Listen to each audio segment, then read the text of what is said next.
পক্ষে আপনারা দাঁড়িয়ে সবাই উলুধ্বনি দেন।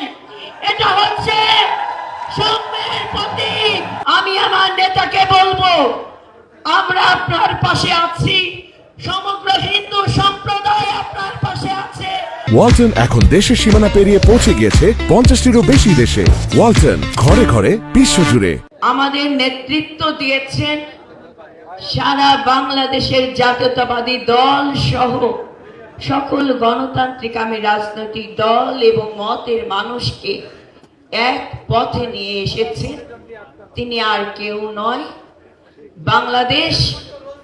বাংলাদেশের গণমানুষের নেতা দেশ নায়ক জনাব তারেক রহমান আজকের প্রধান অতিথির আসনে আসীন হয়েছে। আমরা আপনাদেরকে একটা শিক্ষিত জাতি দিতে পারবো।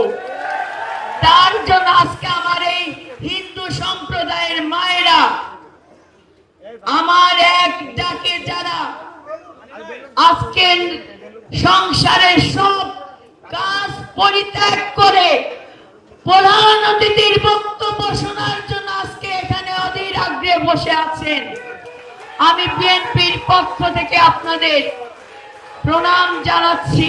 স্লোগান হতে হবে ধানের শীষের, জয়ধ্বনি হতে হবে ধানের শীষের, জয়ধ্বনি হতে হবে তারেক রহমানের, জয়ধ্বনি হতে হবে বাংলাদেশ জাতীয়তাবাদী দল বিএনপি। এটা আমাদের অর্জন করে নিয়েছি। আমরা স্বৈরাচার মুক্ত দেশ করেছি তারেক রহমানের নেতৃত্বে, কোন ব্যক্তির নির্দেশনায় নয়। তাই আগামী দিন এই বাংলাদেশ নিরাপদ হবে, জনমানুষের কাঙ্ক্ষিত গণতন্ত্র পূর্ণ প্রতিষ্ঠা হবে।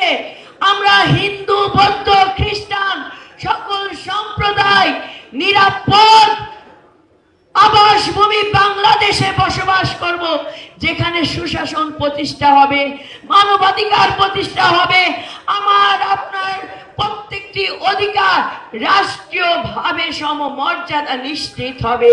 তার জন্য আমাদেরকে ধানের শীষের পক্ষে জনমত গড়ে তুলতে হবে। 12 বছর ভোট দিতে পারে নাই, 15 বছর ভোট দিতে পারে নাই, এই ভোটের অধিকার লড়াইয়ের যুদ্ধের জন্য তারেক রহমানের বাংলাদেশের নেতৃত্ব দিচ্ছেন।